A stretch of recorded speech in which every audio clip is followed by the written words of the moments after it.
కదా ఇదే కదా నీ కథ ముగింపులేనిదై సదా సాగదా ఇదే కదా నీ కథ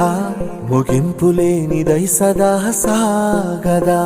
నీ కంటి రెప్పలంచున మనస్సు నిండి పొంగిన ఓ నీటి బిందువే కదా నువ్వెతుకుతున్న సంపద ఒక్కొక్క జ్ఞాపకానికి 100 ఏళ్ల ఆయువుందిగా ఇంకెన్ని ముందు వేచనో అవన్నీ వెతుకుతూ మనుష్యులందు నీ కథ మహర్షిలాగా సాగదా మనుష్యులందు నీ